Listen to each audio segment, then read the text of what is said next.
Chapter 4. The Engine Burglar. What was left of the second sheet and the Brunswick black came in very nicely to make a banner bearing the legend, "She is nearly well. Thank you." This was displayed to the Green Dragon about a fortnight after the arrival of the wonderful hamper. The old gentleman saw it and waved a cheerful response from the train. And when this had been done, the children saw that now was the time that they must tell Mother what they had done when she was ill, and it did not seem nearly so easy as they had thought it would be, but it had to be done, and it was done. Mother was extremely angry. She was seldom angry, and now she was angrier than they had ever known her. This was horrible, but it was much worse when she suddenly began to cry.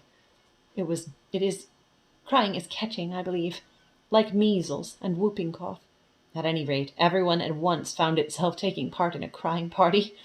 Mother stopped first. She wiped her eyes, and then she said, "I'm sorry. I was so angry, darlings, because you didn't understand. I didn't mean to be naughty, Mummy," said Bobby and Peter, and Phyllis sniffed. "Now listen," said Mother. "It's quite true we're poor, but we have enough to live on. You mustn't go telling everyone about our affairs. It's not right. And you must never, never, never ask strangers to give you things. Now, always remember that, won't you?" They all hugged her and rubbed their damp cheeks against hers and promised they would. "And I'll write a letter to your old gentleman, and I shall tell him that I didn't approve. Oh, of course, I shall thank him, too, for his kindness. It's you I don't approve of, my darlings, not the old gentleman. He was as kind as ever he could be, and you can give the letter to the station master to give to him, and we won't say anything more about it." Afterwards, when the children were alone, Bobby said, "Isn't Mother splendid? You catch any other grown-up saying they're sorry they had been angry." "Yes," said Peter, "she is splendid, but it's rather awful when she's angry." "She's avenging and bright, like in the song," said Phyllis. "I should like to look at her if it wasn't so awful. She looks so beautiful when she's really downright furious." They took the letter down to the station master. "I thought you said you hadn't any friends in London, except in London," said he. We've made him since," said Peter. "But he doesn't live hereabouts?" "No, we just know him on the railway." Then the station master retired to that sacred inner temple behind the little window where the tickets are sold, and the children went down to the porter's room and talked to the porter. They learned several interesting things from him, among others that his name was Perks, that he was married and had 3 little children, and that lamps in the front of engines are called headlights, and the lamps at the back tail lights. "And that just shows," whispered Phyllis, "that trains really are dragons in disguise, with proper heads and tails." It was on this day that the children first noticed that all engines are not alike. "Alike?" said the porter, whose name was Perks. "Lor love you, no, miss. No more alike nor what you and me are. That little un without a tender as went by just now all on her own, that was a tank, that was.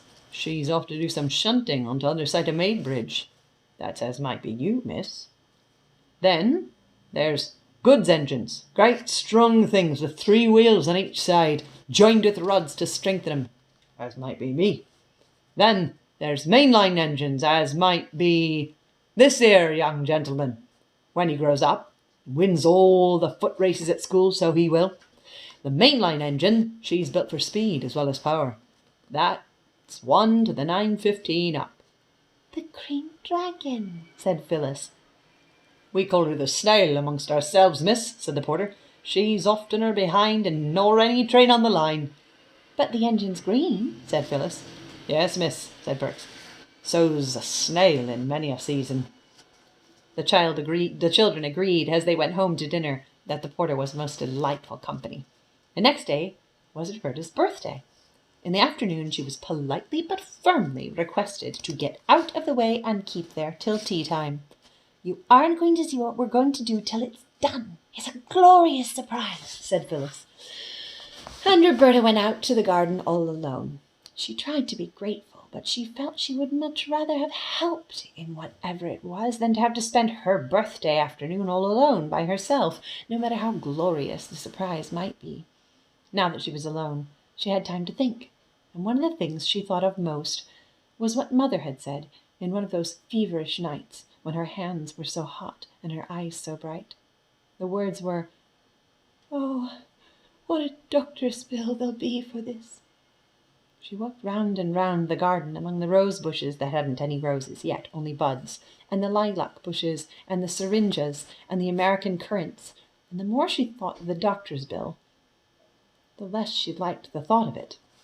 And presently she made up her mind. She went out through the side door of the garden, climbed up the steep field to where the road runs along by the canal. She walked along until she came to the bridge that crosses the canal and leads to the village, and here she waited. It was very pleasant in the sunshine to lean one's elbow on the warm stone of the bridge and look down at the blue water of the canal. Bobby had never seen any other canal, except the Regent's Canal, and the water of that is not at all a pretty colour. And she had never seen any river at all except the Thames, which also would all the better be if its face was washed. Perhaps the children would have loved the canal as much as the railway, but for two things. One was that they had found the railway first. On that first wonderful morning, when the house and the country and the moors and the rocks and the great hills were all new to them. They had not found the canal till some days later.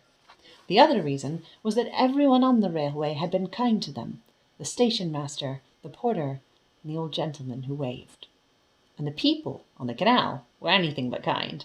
The people on the canal were, of course, the bargees who steered the slow barges up and down or walked beside the old horses that trampled up the mud of the towing path and strained the long tow ropes.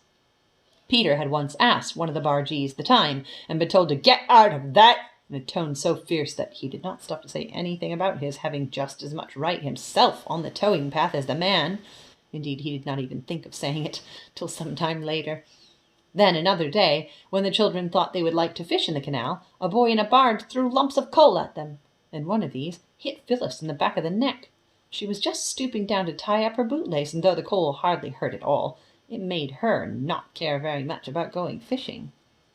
On the bridge, however, Roberta felt quite safe, because she could look down on the canal, and if any boy showed signs of meaning to throw coal, she could duck behind the parapet. Presently there was the sound of wheels, which was just what she expected. The wheels were the wheels of the doctor's dog-cart, and in the cart, of course, was the doctor. He pulled up and called out, "Hello, head nurse! Want a lift?"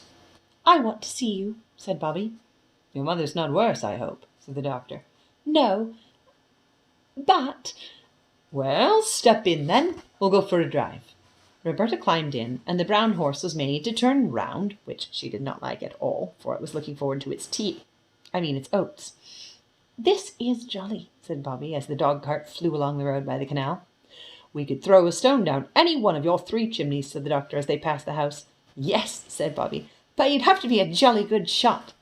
"How do you know I'm not?" said the doctor. "Now then, what's the trouble?"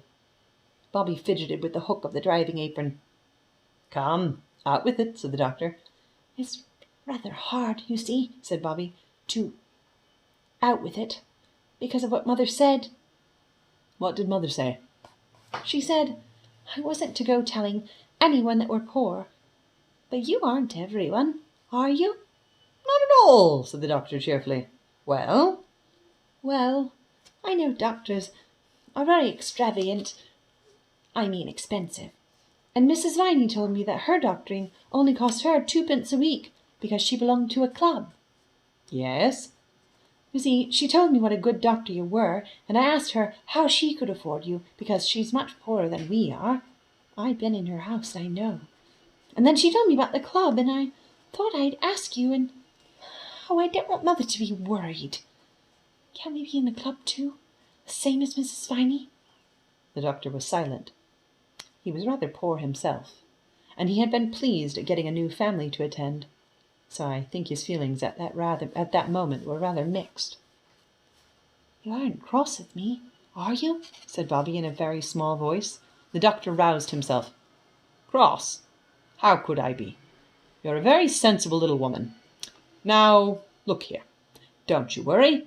I'll make it all right with your mother, even if I have to make a special brand new club, all for her. Look here. This is where the aqueduct begins." "What's an aqua—" said Bobby. "It's a water bridge," said the doctor. "Look."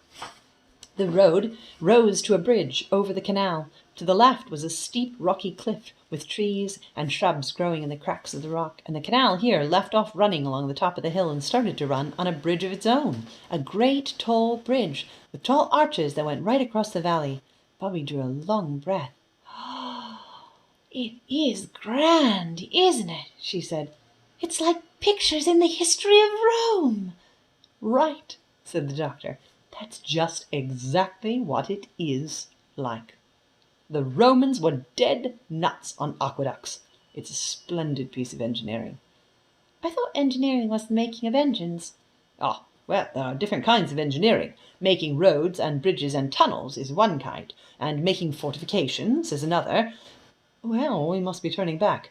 And remember, you aren't to worry about the doctor's bill, or you'll be ill yourself. And then I'll have to send you a bill as long as an aqueduct."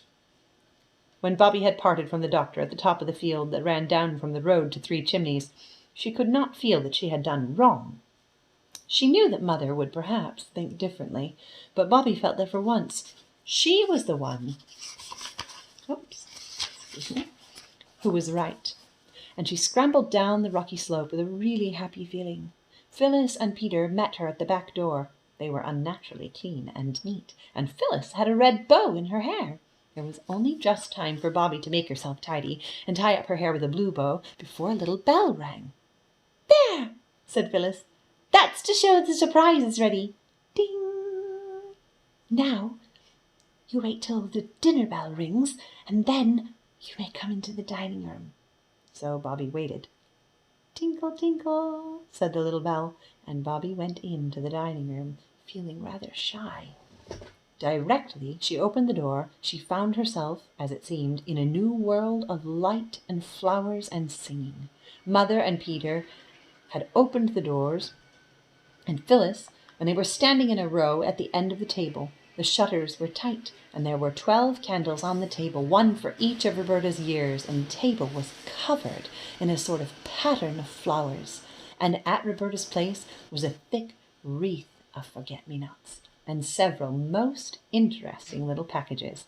And Mother and Phyllis and Peter were singing to the first part of the tune of St. Patrick's Day. Roberta knew that Mother had written the words on purpose for her birthday. It was a little way of Mother's on birthdays. It had begun on Bobby's 4th birthday when Phyllis was a baby. Bobby remembered learning the verses to say to Father for a surprise. She wondered if Mother had remembered too. The 4-year-old verse had been, "Daddy dear, I'm only 4. I'd rather not be more. 4 is the nicest age to be. 2 and 2 and 1 and 3. What I love is 2 and 2. Mother, Peter, Phil, and you. What I love is 1 and 3. Mother, Peter, Phil, and me.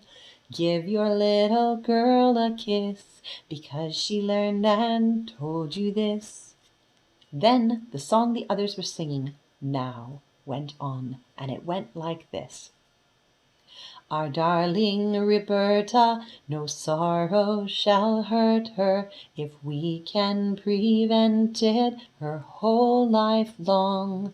Her birthday's our fete day, we'll make it our great day. We'll give her our presents and sing her our song. May pleasures attend her, and may the fates send her the happiest journey along her life's way, with skies bright above her and dear ones to love her. Dear Bob, many happy returns of the day." And when they had finished singing, they cried, "3 cheers for our Bobby! Hurrah! Hurrah! Hurrah!" And they gave them very loudly. Bobby felt exactly as though she were going to cry. You know that odd feeling in the bridge of your nose and the pricking in your eyelids? But before she had time to begin, they were all kissing and hugging her. "Now," said Mother, "look at your presents." They were very nice presents. There was a green and red needlebook that Phyllis had made herself in secret moments. There was a darling little silver brooch of Mother's shaped like a buttercup, which Bobby had known and loved for years, but which she had never thought would come to be her very own. And there also was a pair of blue glass vases from Mrs. Viney. Roberta had seen them and admired them in the village shop. And there were 3 birthday cards with pretty pictures and good wishes. Mother fitted the forget-me-not crown on Bobby's brown head. "And now look at the table," she said. There was a cake on the table, covered with white sugar, with "Dear Bobby" on it in pink sweets. Alexa, stop. Sorry, guys.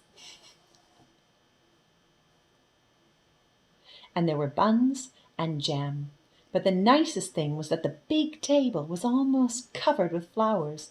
Wallflowers were laid all round the tea tray. There was a ring of forget-me-nots round each plate.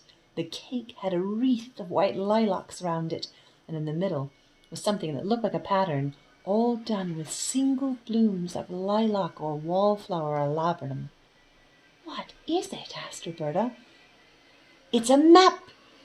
It's a map of the railway," said Peter. "Look, those lilac lines are the meadows, and there's the station all done in brown wallflowers, and the laburnum is the train, and there are the signal boxes, and the road up to here, and the fat red daisies are us 3 waving to the old gentleman, and he is the pansy in the laburnum engine." "And there's 3 chimneys down in the purple primroses," said Phyllis, "and that tiny little rosebud. It's Mother looking for us when we're late to tea. Peter invented it all, and we got all the flowers from the station. We thought you'd like it better." "That's my present," said Peter, suddenly dumping down his adored steam engine on the table in front of her. Its tender had been lined with fresh white paper, and it was all full of sweets. "Oh, Peter," said Bobby, quite overcome by his munificence, "not your dear little engine that you're so fond of." "Oh, no," said Peter very promptly. Not the engine, only the sweets." Bobby couldn't help her face changing a little. Not so much because she was disappointed at not getting the engine, as because she had thought it so very noble of Peter, and now she felt she had been a little silly to think it. Also, she felt she must have been a little greedy to have expected the engine as well as the sweets. So her face changed. Peter saw it. He hesitated for a minute, and then his face changed too, and he said, "I mean, not all the engine. I'll let you go halves if you like." "You're a brick," cried Bobby. "It's a splendid present." She said no more aloud, but to herself she said, "That was awfully decent of Peter, because I know he didn't mean to. Well, the broken half shall be my half of the engine, and I'll get it mended and give it back to Peter for his birthday." "Yes, Mother dear, I should like to cut the cake," she added, and the tea began. It was a delightful birthday. After tea, Mother played games with them, any game they liked. And of course their first choice was Blind Man's Buff, in the course of which Bobby's forget-me-not wreath twisted itself crookedly over one of her ears and stayed there. Then, when it was near bedtime and time to calm down, Mother had a lovely new story to read to them. "You won't sit up late working, will you, Mother?"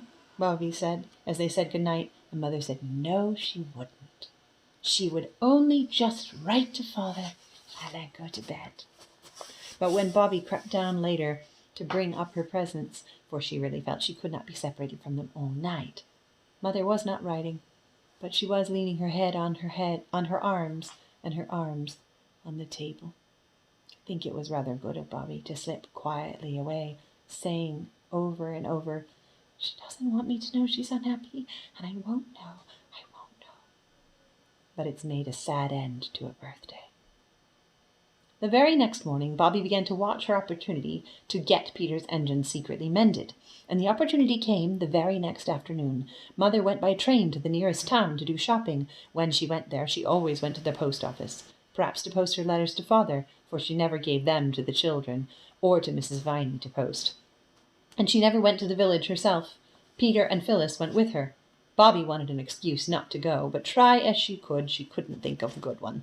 But just when she felt that all was lost, her frock caught on a big nail by the kitchen door, and there was a great crisscrossing tear down the front of her skirt. I assure you this was really an accident. So the others pitied her and went without her, for there was no time for her to change, because they were rather late already and had to hurry to the station to catch the train. When they had gone, Bobby put on her everyday frock and went down to the railway. She did not go into the station, but she went along the line to the end of the platform where the engine is, and when the down train is alongside the platform, the place where there are a water tank and a long limp leather hose, like an elephant's trunk. She hid behind a bush on the other side of the railway. She had the toy engine done up in brown paper, and she waited patiently with it under her arm. Then, when the next train came in and stopped, Bobby went across the meadows to the up line and stood beside the engine. She had never been so close to the engine before. It looked much larger and harder than she had expected, and it made her feel very small indeed, and somehow very soft, as if she could very, very easily be hurt rather badly. "I know what silkworms feel like now," said Bobby to herself.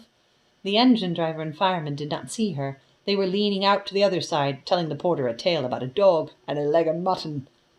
"If you please," said Roberta, but the engine was blowing off steam and no one heard her.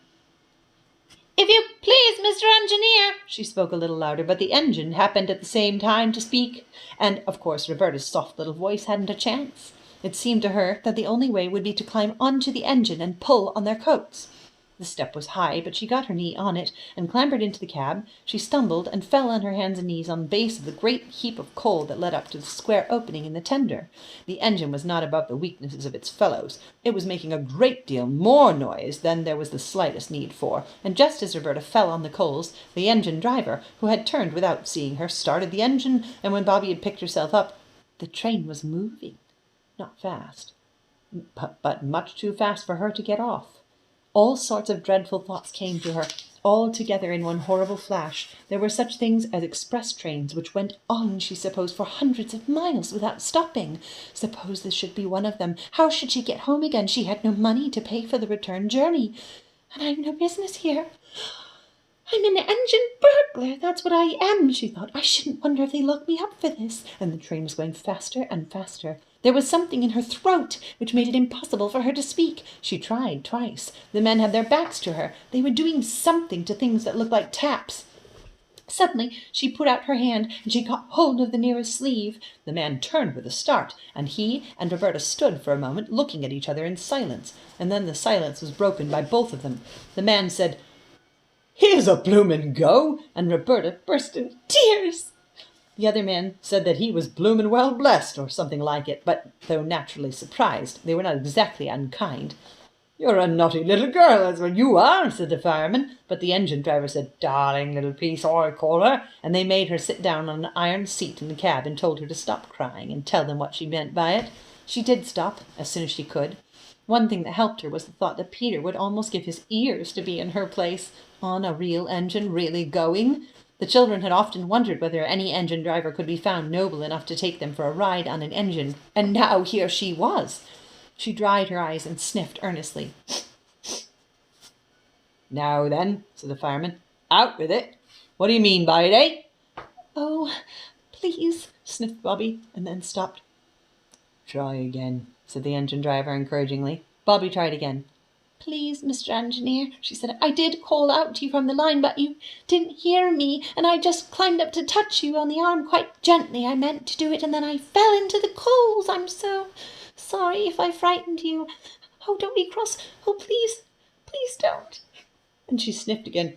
"We ain't so much cross," said the fireman, "as interested, like.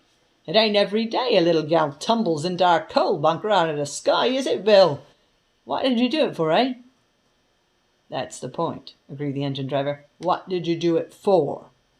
Bobby found she had not quite stopped crying. The engine driver patted her on the back and said, "Ah, here, cheer up, mate. It ain't so bad as all that here, I'll be bound." "I wanted," said Bobby, much cheered, to find herself addressed as mate. "I only wanted to ask you If you would be so kind as to mend this. And she picked up the brown paper parcel from among the coals, undid the strings with hot red fingers that trembled. Her feet and legs felt the scorch of the engine fire, but her shoulders felt the wild, chill rush of the cold air. The engine lurked and shook and rattled, and as they shot under a bridge, the engine seemed to shout in her ears. The fireman shoveled on coals. Bobby unrolled the brown paper and disclosed the toy engine. I thought, she said wistfully, that perhaps you'd mend this for me because you're an engineer, you know. The engine driver said he was blowed if he wasn't blessed. But the engine driver took the little engine and looked at it. And here are the men, those lovely kind men. It's like your precious cheek, said the engine driver. Whatever made you think we'd be bothered tinkering penny toys? I didn't mean it for precious cheek, said Bobby. Only everybody that has anything to do with railways is so good and kind. I didn't think you'd mind. You don't really, do you? She added, for she had seen a not unkindly wink pass between the two.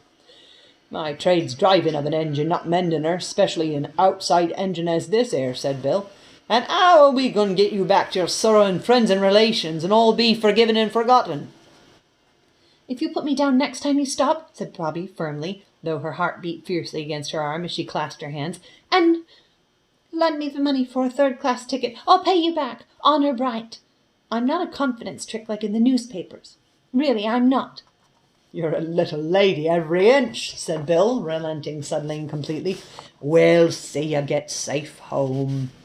And about this engine, Jim, ain't you got ne'er a pal can use the soldering iron? Seems to me that's about all the little bounder wants doing to it. That's what Father said, Bobby said eagerly. What's that for? She pointed to a little, what's that for? Sorry, that was Bobby. She pointed to a little brass wheel that he had turned as he spoke. That's the injector. The in what? Injector. Fill up the boiler. Oh, said Bobby, mentally registering the fact to tell others. That is interesting.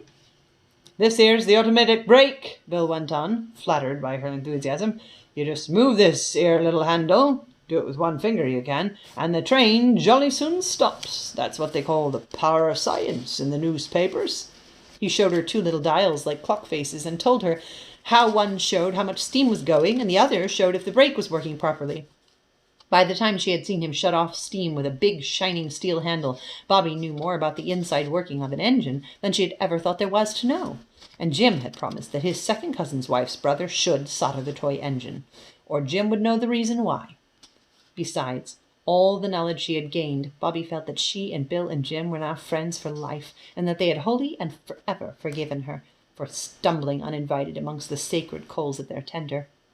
At Stacklepool Junction she parted from them with warm expressions of mutual regard, and they handed her over to the guard of a returning train, a friend of theirs, and she had the joy of knowing what guards do in their secret fastnesses, and understood how when you pull the communication cord in railway carriages, a wheel goes round under the guard's nose and a loud bell rings in his ears. She asked the guard why his van smelt so fishy, and learned that he had to carry a lot of fish every day.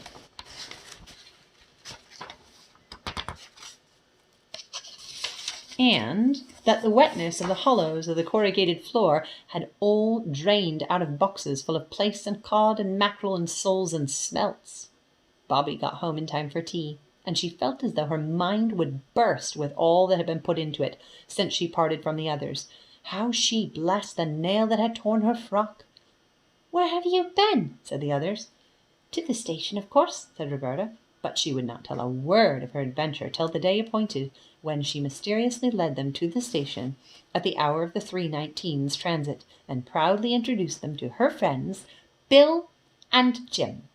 Jim's second cousin's wife's brother had not been unworthy of the sacred trust imposed in him. The toy engine was literally as good as new. "Goodbye! Oh, goodbye!" said Bobby just before the engine screamed its goodbye. "I shall always love you, and Jim's second cousin's wife's brother as well." And as the three children went home up the hill, Peter hugging the engine, now quite its old self again, Bobby told with joyous leaps of the heart the story of how she had been an engine burglar.